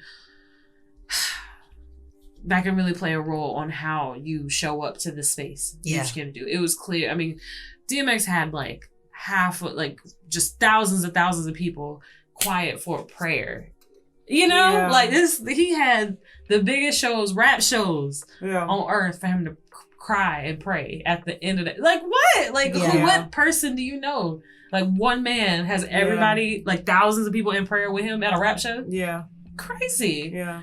He was a vessel. Yeah. But also when you don't take care of yourself, or you know what I'm saying, you can see how he battled with that so publicly. Yeah. And through his music and through, you know what I'm saying? Which I understand why there are people that haven't listened to his music because he's extremely misogynist. You know, he battled with a lot. Like that nigga was You know, it was a lie. It didn't age well. But, you know what I'm saying? It did not age well. However, but when you understand it in context. In context, what that looks like. Yeah. Like at the highest of the high, what that looked like, and at the lowest of the low. Yeah. And it's like if you don't take care of yourself. Yeah. And there's space for evolution too, because I mean, if you really follow his body of work, you can see how he was evolving. You can see, you can hear it. Yeah. You know what I'm saying? There's a whole world of difference between, you know, his first album and his last projects. Yeah. Absolutely. You know, so there was still growth there, even in the midst of the trauma and the pain. And he did what he came to do. He did what he came to do. Yeah.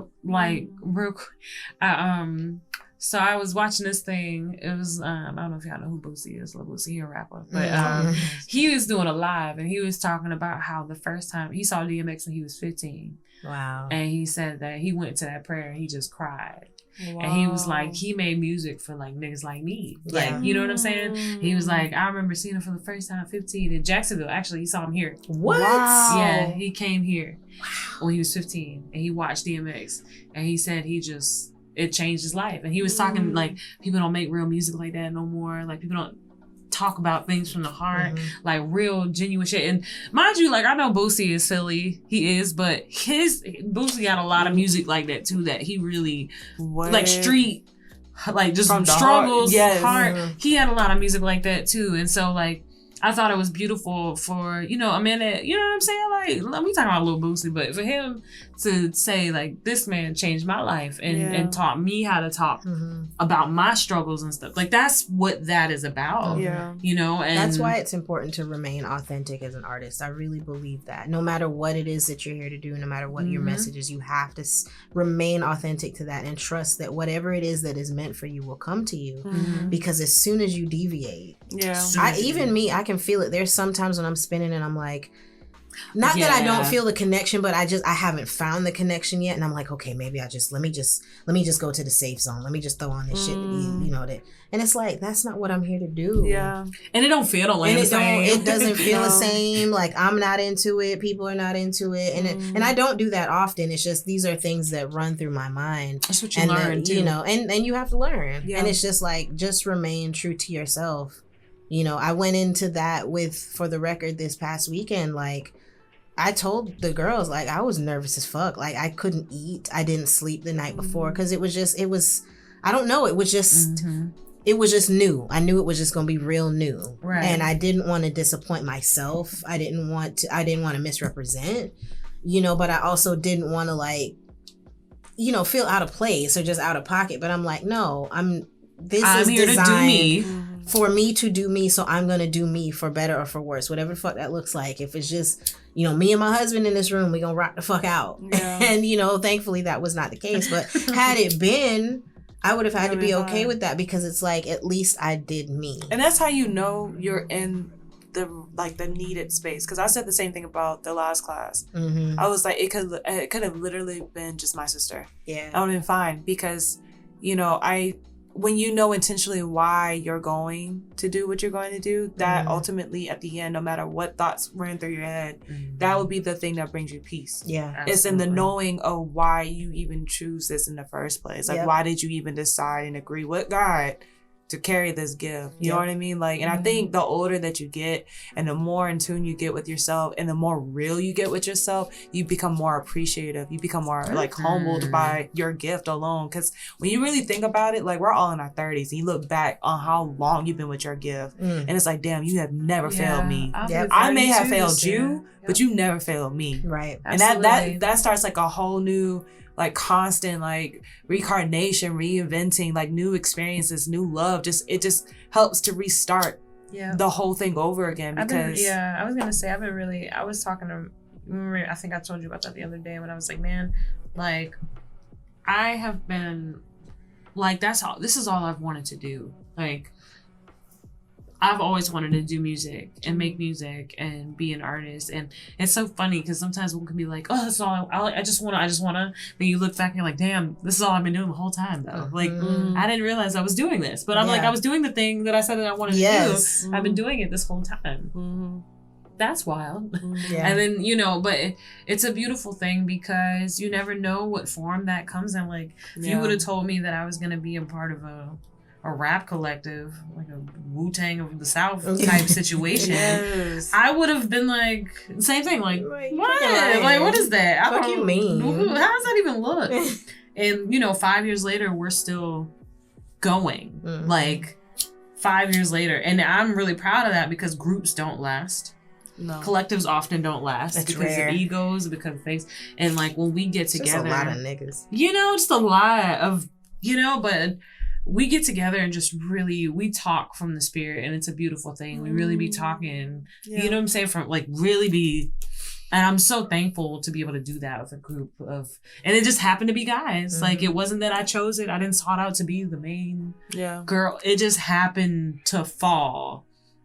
And that was a beautiful thing. Cause like you said, it's like one of those things where you let go of the vision that you had. Like, cause at the time when I met them, I quit. I was like, I'm not doing music anymore. Like, I hate this. This sucks. Like, I hate that. And I was just writing for other artists because I knew I still had it. Like, you know what I'm saying? It's my gift. I'm a writer, you know what I'm saying, by spirit. And, so I'm sitting there still I'm giving my gift away to other people. And I'm just like, I'm not doing music for myself anymore. And then it's like, come write with us. I'm like, okay.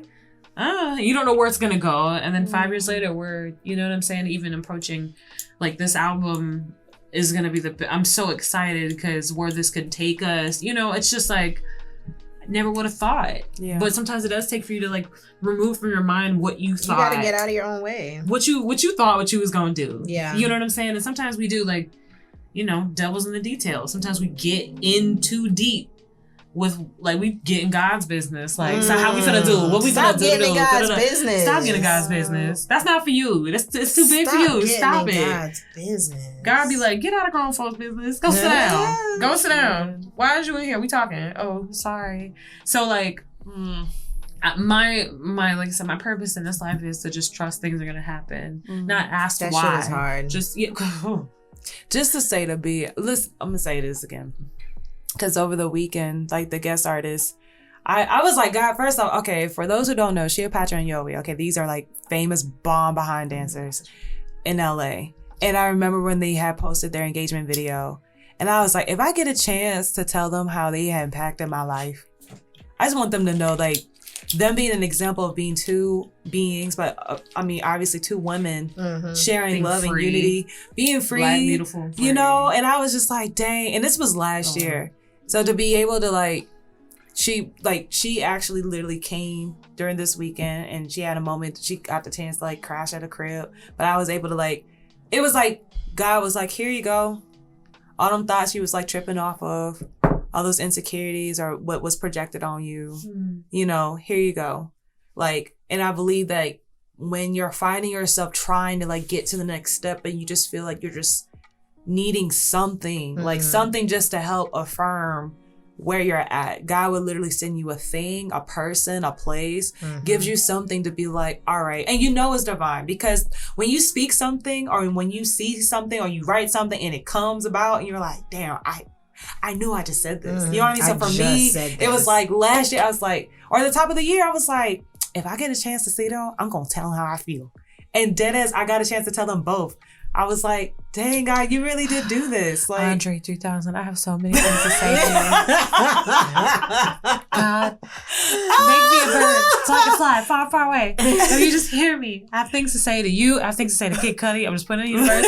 I want to meet y'all so bad. Just tell you that I love y'all. Yes. Because I love y'all. Okay. Wow, she gonna be somewhere in New York just walking around taking pictures, and he gonna be in the picture. Cry. If I meet any of them too, I better would go live. I would cry. Like Kid Cudi, bruh. Scott Muscuddy, I would cry if I ever met him. Because I'll be like, nigga, you saved my life. What the fuck? I would just cry. I would cry. But it's like, that's also like a testament to how powerful, like you said, representation for you, what you saw. Yep. For me, it's representation, because he was the first artist that I really hear speak about and talk about depression. Yeah. And he was definitely one of the first. And as to be a Black man, talk about that. Like, I don't know, like, we had just lost our father. Yeah. So to hear this Black man really talk about his feelings, it just, it's like he knew. It's like he just his music just like, you know, like took my heart just and like gave it a nice little place to go. And I just, if I ever met him, me and Rob are really big fans, and we've played the scenario in our minds like a million times. Like, what would we do? What would we do? Like, we listen to him so much, and I'd be like, oh my God, I would cry.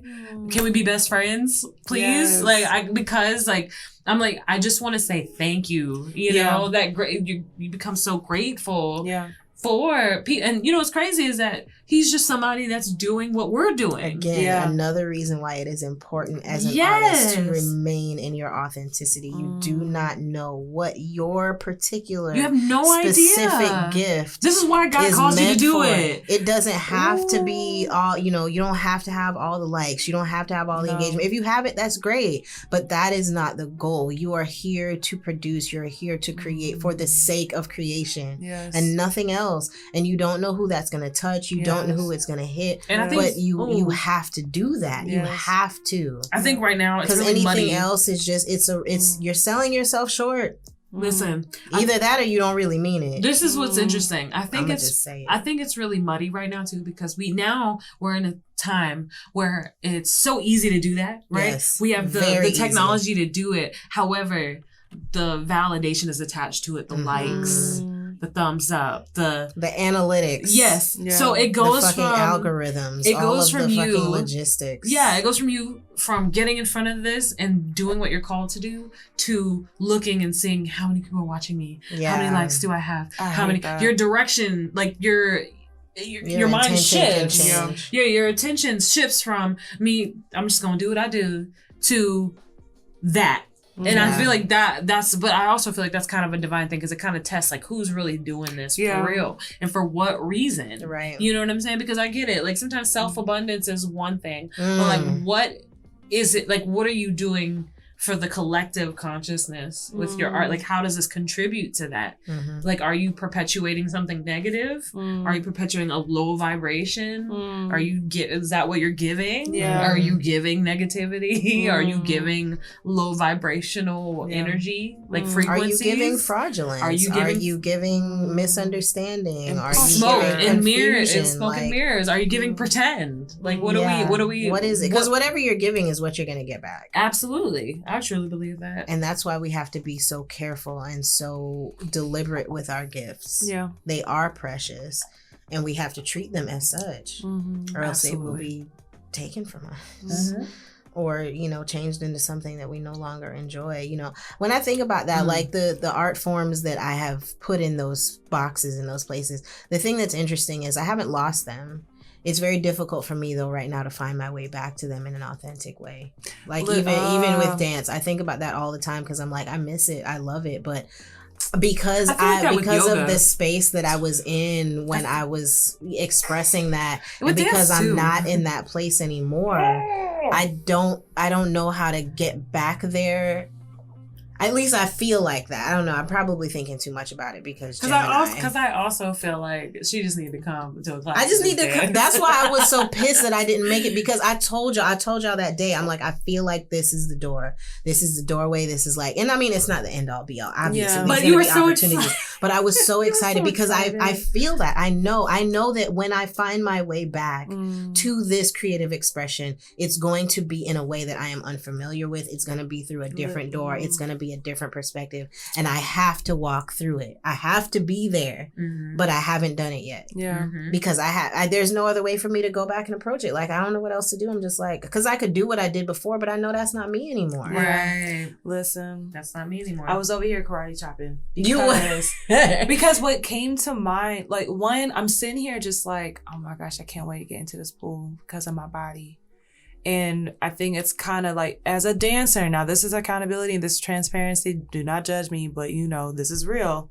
Like, for me, as much as you're also saying like, it's to get through that door. Like, for me, it's not a normal thing for me to condition my body. I am just getting back into wanting to work out, wanting to roll out on these hips, wanting to stretch band therapy.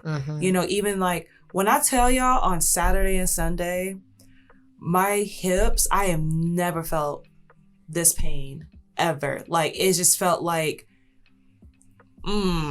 okay, God, you're just gonna drop it like that. It just felt like whatever or however I was walking, like it was just weighing me down. You don't walk this way anymore. You don't have to walk at this pace. Why are you here? And considering the things and series of events that took place, it just kind of like took me through where I came from and where I'm heading to.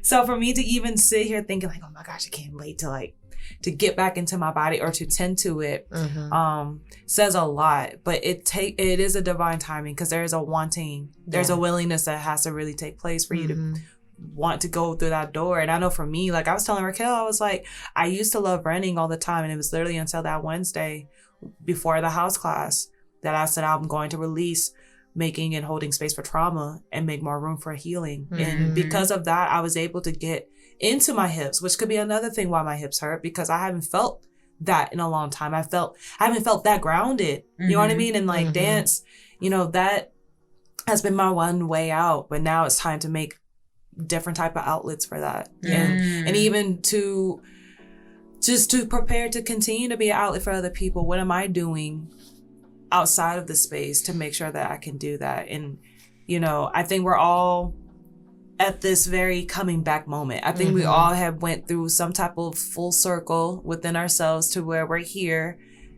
and on top of our season 3, seeing like the new lap they're about to run. And I think this time around it's like we understood the strategy that we used last time. Right. We could use it as a blueprint, but we can't exactly use it for this race. Right, because it's not going to fit. No, not at all. It's going to be we're not in the same place anymore. No. We have to remember the lessons that we, you know, learned or gained during those times. We have to understand, you know, the ways that we've evolved, but just prepare ourselves for the fact that this is a new course. This is a new path. And you can't approach it the old way. We can't approach it in the same carbon copy way as the old way, because that's not going to work. No. But we are prepared. Yeah. We are prepared because we've been in something similar before. And I think another part of it too, especially for me, I can speak to this and you can let me know if you agree, but a lot of it too is having to realize that while I'm in this place, the traumas that resulted from the last time I was in this space are not necessarily going to be Cause that is some real holding my ass on the edge of the cliff. Like I don't want to. It'll keep me in the car. It'll keep you in the car. And your whole purpose in life is to get out of the car. To get out of the car. Listen, after that reading that you gave me last week, like between you, Chi, and my therapist just dropping them one-liners on my ass. Therapists will do that. I'm just like, oh, well, fine. I'm just going to reorganize my whole fucking way of thinking. Excuse the fuck out of me, bitch. Why did you have to tell me about myself? Damn, I had no idea I was just wrong. I was loud and I didn't wrong. know that I was wrong. I didn't realize that I could get out of the car and leave the bitch in the car. Like, I can get out the car and she could still be in the car. You dead ass was like, bitch, I can leave her in the car. I didn't think about it. She said I can leave because her. my trauma and I feel like we've been the same person for so long. I mean, that's your friend. She is in me, but she is not of me. She will talk to you. She will and convince you to be in that same space. She'll be the friend. Like, you don't need him. It's okay. I'm like, here. I'm here. It's warm in here. We can be traumatic together. You know, like I'm comfortable. I'm cozy. You know this. Get under the blanket, girl. It's fine. And that was another thing that I feel like I had to really face this past weekend with For the Record was just like it was a real putting myself out there. It was real like I don't have anybody else on stage with me. I don't have anybody I can hide behind. It's just me. Mm-hmm. It's real me. And it's just me. And it's real me and it's just me. And that's the phrase. It's real me, it's just me. It's like it's real, it's me, and it's just me. It's me. Yeah, just me. Real me. That's it's it. Just me. And that was I had to find a reckoning with that because I was like, this is what I've literally been asking for. Now it's here. And I'm scared shitless. But you do it anyway. And the best way to do it is to go through it and go real That's the hard. only way. That's what I've learned. The only way to it is through it, I promise. Oh, yeah. You can't. If you try to go around it, you still got to go through it. It's going to come back on the path. That's what retrograde is for. Oh. Raggedy bitch. What happened? What? I know it's coming. Go ahead, say it. Your birthday, it's going to be a retrograde going on during your birthday. Is it Mercury? Mercury retrograde. It's going to be on your birthday. It's fine. I just want to let you know. Because I did read up on that and I was like, oh my God, that's right around her.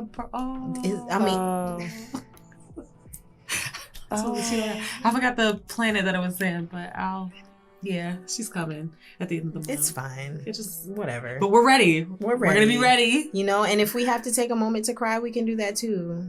It's fine. You can get just get there before just know that you can get out. Yeah. You can get in. Just know that you can get out. I can get out. Knowing that you can get out. It's like a bird in a cage with a door to be open. Like you've been in your cage this whole time. And there's no door no more. And there's no door no more. Fell off. You be real in the cage, just feeling like you can't get out. And it's like, bitch, you could literally just fly. It's kind of like that thing. You could just fly. Where it's that about that bear that was freed from the zoo and they put her in a natural habitat or like they put her in her natural and she circled the same little. Are you serious? Because she was so used to being in this small space that now that she was free, she didn't know. She just kept circling. Like she had made an indent in the ground. You know, like that familiar. Don't get stuck in your small spaces. Because she stayed in that space. And it's like she didn't realize she had the room to grow. Wow. And I think that happens to a lot of, especially like stepping into new. Yes. And I think I had that moment with y'all the other day where I was like, yo, I just realized I could do what the fuck I want. Wow. Yeah. We realized that looking at you like, oh, you can actually bend over and pick this thing up. Yeah. Like you made room.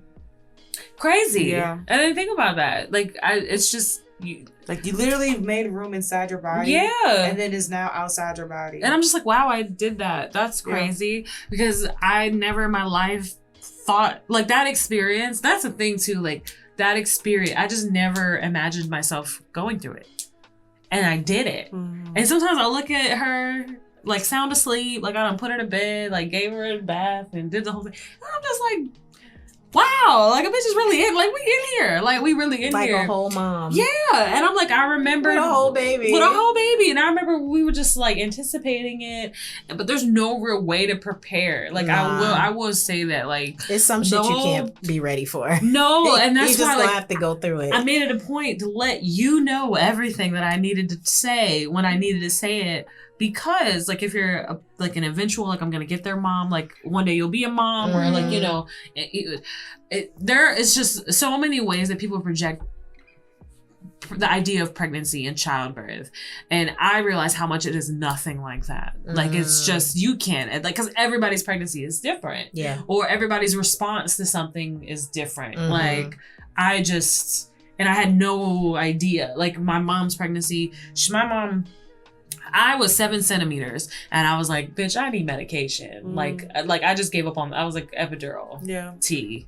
Right? And it was for a whole nother reason, not the contractions, but we'll leave it alone. But I was so sensitive, but I was like, I decided at 7 centimeters, right, to get an epidural so I could have this baby. Mommy went to the doctor and was 7 centimeters dilated and didn't know. Damn. And they were like, you need to go upstairs, bitch. You gotta have this baby. And my mama was like, she was like, I just went up, I registered and went upstairs and had the baby. My pregnancy was not like that. Pregnancy was not, and I'm sitting there like kind of guiding it, but there's really no way, you know what I'm saying? So I say that to say, like, you can have all the books in the world, because I do. And at some point I just closed that hole and I was like, bitch, I don't fucking know. Like, I don't fucking know. Because I realized, like, when I'm trying to guide myself, I'm like, like this is funny. Look at me trying to plan some shit that I have zero experience with. This divine ass experience. I'm trying to tell, like, okay, guys, why don't I just stay in my place? Let me just appreciate every day. And that's what it took for me. It was like every day, just feeling her kick, knowing she's still alive, she's good, she's healthy. That was all I had to go off of, was every single day, because it's that sensitive. You just don't know what's going to happen every single day. And it's like, that was the hardest 9 months of my life with that. But I'm like, we fucking did it. So I'm like, what else can I do? Wow, that's great. And that can come to anybody in different ways. This just happened to come to me through pregnancy. Is that reminder of the mental agility and the resilience and the endurance, the encouragement that you need to have for yourself in order to really come to fruition an idea. Because remember, I was saying that the whole time we were pregnant together, like, you had an idea or you have a vision, like, it's the same concept of having an idea, seeing it through the time of incubation. You know what I'm saying? To the minute that it's allowing it to grow.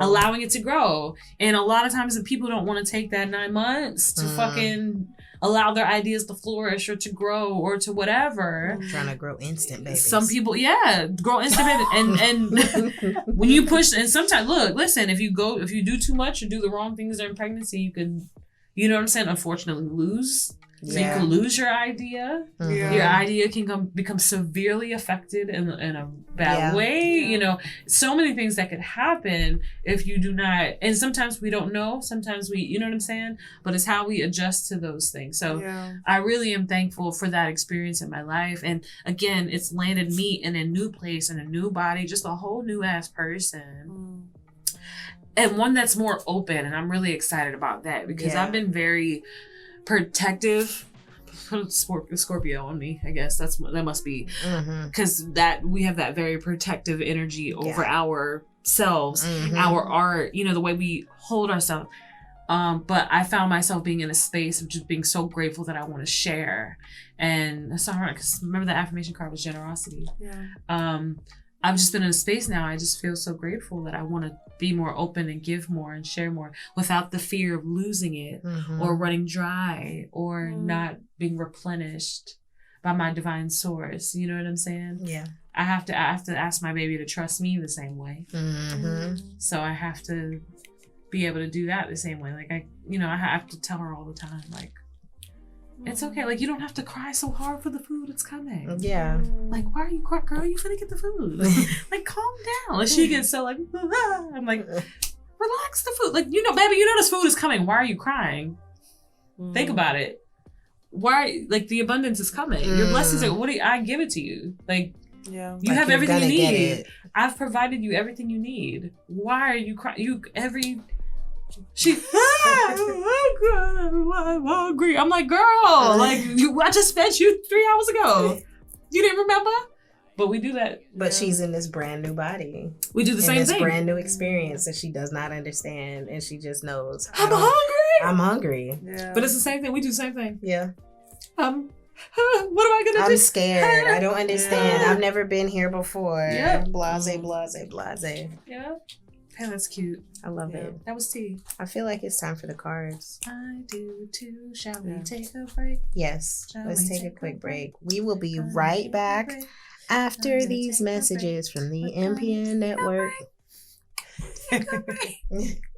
What's the word, everyone? It's Mr. Al Pete. We recently released a new podcast called the MPN Network Podcast. We have a pool of podcast shows on the network, but the company doesn't even have one. So this show will be aboard for news, lifestyle, and other things pertaining to the MPN brand. So you might catch an interview or two, you might catch us on site at an important event, or you might just catch us talking about tacos and tater tots. Regardless, though, make sure you subscribe to the show on our SoundCloud page, as well as on Apple Podcasts and Spotify Podcasts. Building but becoming, y'all, to the top.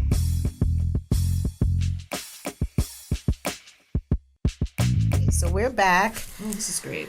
This has been wonderful. I'm so glad to be back in the studio with these ladies. This feels so good. Too. Like, it's so needed. So, you know what time it is. If you're a fan of the show, if you've been following, it's time for the quartz. Courtesy of Crafty Ho. She gonna read us for Phil. She gonna read our lives. She's gonna drag us by our edges. And she's going to tell us all about ourselves. You can find this reading. It's going to be on Crafty Ho Co. CRAFTYCOHOE. Yes. Right? Yes. Our affiliate for TNT. All the information is going to be there. So if you want to revisit, we're going to repost it to TNT. We're going to do better with this for y'all, because we know that it's been kind of rocky in the past, but it's a lot of shit going on. So we're going to post it consistently. Yes. You're going to get your readings. We're going to get back into it. And don't forget that if you're looking for your own personal intuitive reading, hit up Crafty Ho Co. She's got you. She's back. The door is open in them hands. Come get these hands. For real, please. Because I have them for a reason. And I'm just like, please let me do what I need to do. I need to do the work that's been placed in my spirit. And it's lean. So if you can, just hit me up. So I did 3 different cards. I felt like we can keep it cute. I like this. But I'm excited because it's been a minute since I brought out my cards, and the spread is really beautiful. It's just basically a 3-card spread for my astrology, my moon, Black Moon astrology deck, my medicine woman cards, and my new affirmations card, which it's from this deck called Affirmators, and it's the cutest thing. And I love it because, you know, it's like a little simple affirmation card. Sometimes you just need that extra message if you don't want to get too deep. And I know for me, sometimes I like to just pull out a word, like a quick message. I feel like divine messages come in any form or fashion. Right.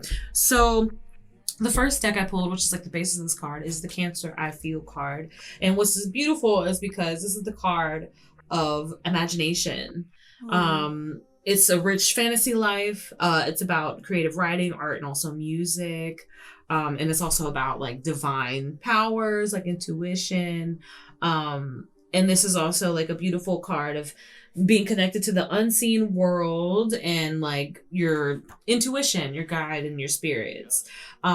This also means empathy, being connected to other people's emotions, and being instinctively knowing what to do. And I think that really comes in line to what we were talking about today when it comes to our gifts, our spiritual powers, what we came to do about empathy, being empathic, using our gifts for the right reason and not allowing fear or things to get in the way. And it's also about like divine feminine energy, you know what I mean? Tapping into that and finding the strength in being soft, changeable moods, being malleable, you know.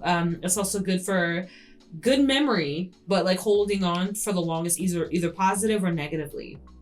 But it's also about forgiveness and learning to work through, you know, the emotional things that we may come up against and meeting it with a place of forgiveness, which I think is a beautiful thing.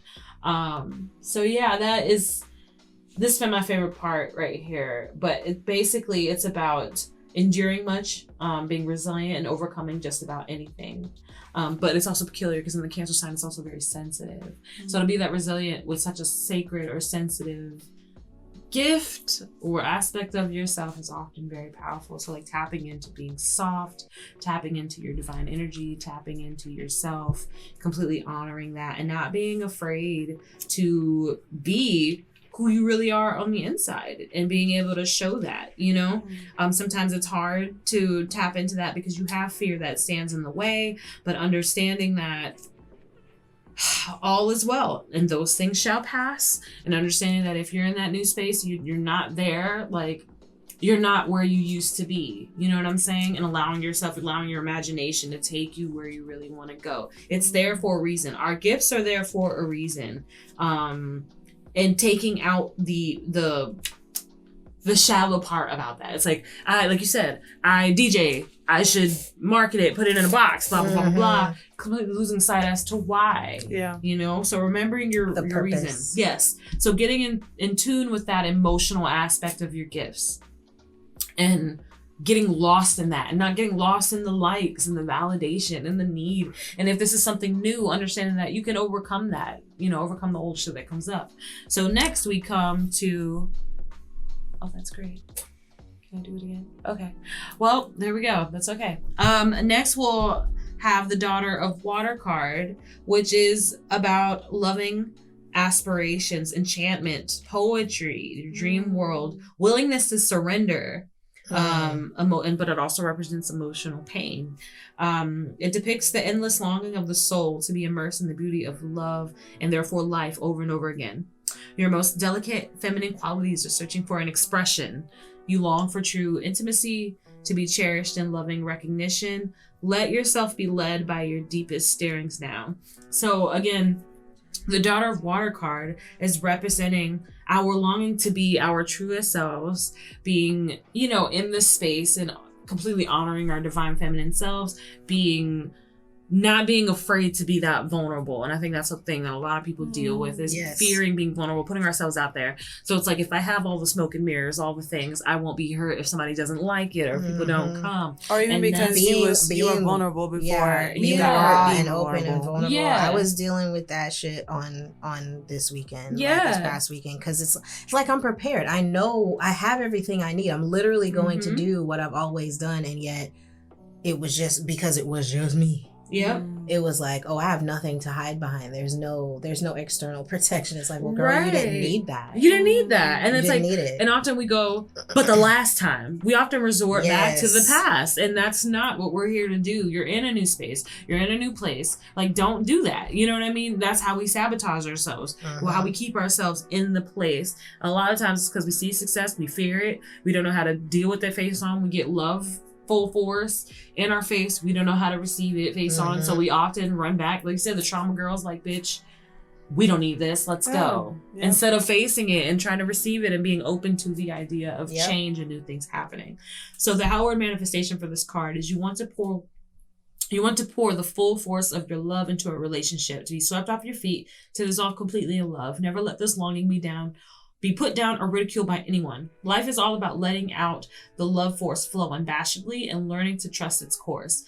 If you have no partner at this time, let nature be the one who allows you to feel the sweetness of dissolving into a divine union with the miracle of life itself. So it's like allowing yourself to fall in love with your purpose, with your journey, and just taking all the bullshit out of it and understanding why you're doing what you're doing in the first place, why you're in this new space. You might have asked for it, and you don't know why you're here now because you're retreating back to that mind state, you know, you're looking at it through that old raggedy ass lens, completely missing out on your blessings. Foggy ass lens. You know? So that's why this part is so beautiful, is because it's the worthiness card. And the affirmation for this with this cool little kitty is, I am worthy of the ultimate happiness. I deserve it and accept it, and damn it, I'm not going to feel guilty about it when I get it. Guilt is not invited to my happiness party. I won't even tell him where it is. If he asks about it, I'll be like, no, I think you're thinking of something else, and then I'll run away very quickly. So basically, not allowing yourself to stand in your way while you're in this new space. It's very easy to do that because, like I said, you're so used to the old things. You're so used to, last time this happened, I this but you're not there anymore. Allow yourself to be new. If you're in a new place, allow it to be new. Let go. Do not allow yourself to evolve, allow yourself to change. I know for me personally, with dealing with pregnancy and coming out of that pregnancy, allowing myself to be a new person, allowing myself to not like the same things or care about the same things that I did before, allowing myself to change and to adapt. Allow yourself to change and adapt to new situations that you have coming. that's the only way that you can grow. Like if you stay in the old shit, you're gonna keep getting the same old shit that you're sick and tired of. Like if you do the same thing over and over again expecting different results, that's insanity. Break out of that and learn to accept and adapt to the change. Allow yourself to be like water. That it's like cancer water energy. Allow yourself to flow. Allow yourself to get into the motion of accepting change and adapting to it.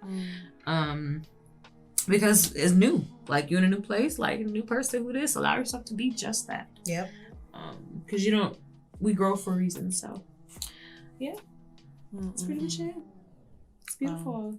I love it. Yeah, me too. It feels very fitting for this. Like a first episode, new season. Yeah. But new season. New season and a new season. New season, but new season. Thank you for that. Yeah. No, that's crazy because I bought too much storage for that to happen, but we'll get to it. Apple. Don't be cutting up now. Who pays that much money for storage to be acting raggedy? I don't have that much stuff. Calm down. Anyways. Don't shut off my phone, Apple. I'm just talking shit. Just like, I need more space. Yes. Or I need the space that I have to make sense. Right. Yes. So I think, is that where we are? Yeah. I think that's where we are. I think so that's too. Where we are. Final thoughts. Are we pulling Jerry's today? Jerry, are we doing it? Or have we done it? We might have. I think collectively. That spoke. This was a good unbagging, a good coming back to the table in our newness, new season, new aura, new atmosphere, new look, new aura. I'll bring her here one day. Oh my God! I was like low-key hoping that you had her on your hip today. I'll bring her one day. Yeah, I definitely will. I just know she gonna be in the studio. She's gonna be like, I gotta do it right when I fed her. Yeah, so she don't. Because she will in the middle of this. I gotta be pause. Yes, like we just gonna take a commercial break and come back. We want it authentically. But yeah, I'll bring her very soon. All right. So that'll work. Thank y'all for tuning in. Thank y'all so much. We really appreciate you. As always, please follow us on all the socials at TNTPODJAX. This week's reading is gonna be on Crafty Ho Co on IG. Follow us on Instagram. Follow us on Twitter. You can follow us on Facebook if you want to, but follow us on other places because it's better. And if you ever have questions, concerns, if you have ideas, if you want to, whatever, you want to connect with us, email tntpodjx@gmail.com. Thank y'all so much. It is so good to be back. We look forward to season 3 and all the shit that we're going to delve into. But until next time, y'all be safe. Be blessed. Wear your masks. Yes. Hand sanitizer. Sanitize your hands. Drink your water. Mind your business. Put some lotion on. And moisturize your skin. Zudo squat. Because our friends at Getting Grown who don't know us say, your black we're gonna will know them. crack. We're gonna know them. We're gonna know them. We're gonna know them. Kia and Jade. We love you. We love you. So y'all much. is the truth. Y'all the truth. Yes. We love you so much. We love you. Can we be on your Especially show? Can we be on your show? Yeah, we love you. Can we love you. Please. Please.